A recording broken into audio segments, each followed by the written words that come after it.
Welcome to Live TV. MSNBC's Matthews, shouldn't Pence be the subject of an impeachment inquiry, as well? Watch the video below. Well, now the Washington Post is reporting that the Trump-Ukraine scandal has ensnared Vice President Mike Pence. At the same time Trump was seeking dirt on Joe Biden, President Trump repeatedly involved Vice President Pence in efforts to exert pressure on the leader of Ukraine. I'm joined now by Democratic Senator Chris Coons of Delaware, a member of the Senate Foreign Relations Committee. Thank you, Senator, for joining us, as always. This is not fun.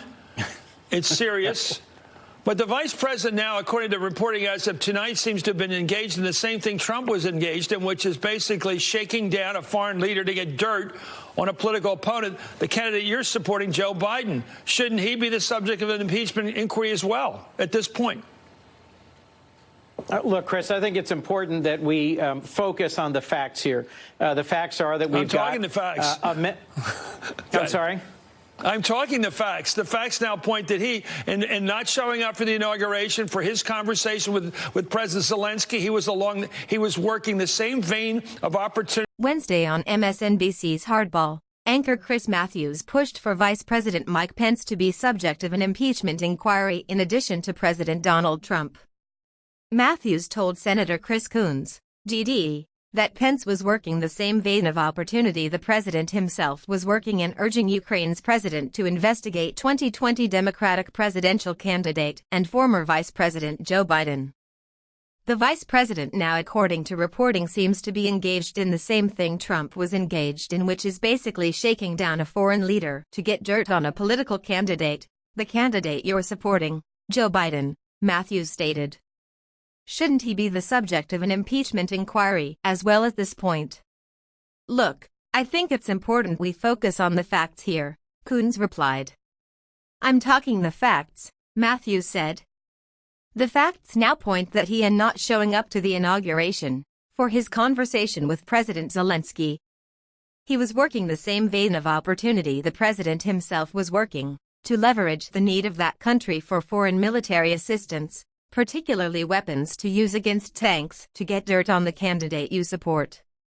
Later in the show, Matthews asked network analyst David Corn about the conundrum of Pence having been involved in the same cabal as Trump. What about the conundrum here?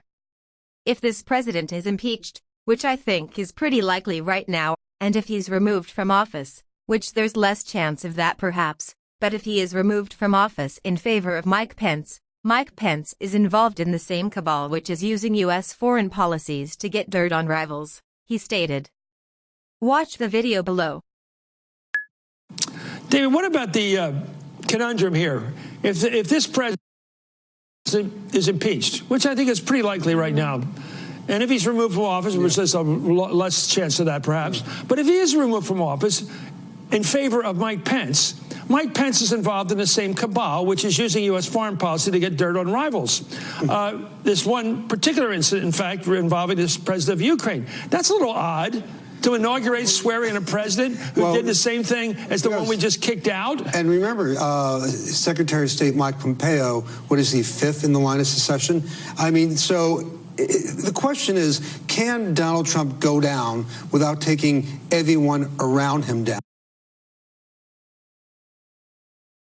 I mean, it's sinking. Well, they will go with him. They go with him. A sinking ship creates this gigantic whirlpool, and everybody who's been his enabler, whether it's Bill Barr or now Mike Pompeo. Do you think they're enablers or like-minded? Are they like-minded? I used to think enablers, but I get the feeling. Let me go back to Bob and the reporting. It seems like that these people are not in the sidecar, but they're riding with him. They're riding with him in common thought and purpose. Pompeo seems to be a Trumpian. So does Barr. Seems to be a Trumpian. The vice president, I thought, was keeping his distance, but he's been pulled in. Are they? Thanks for watching. Don't forget like and subscribe. Leave your comment for video. Thanks.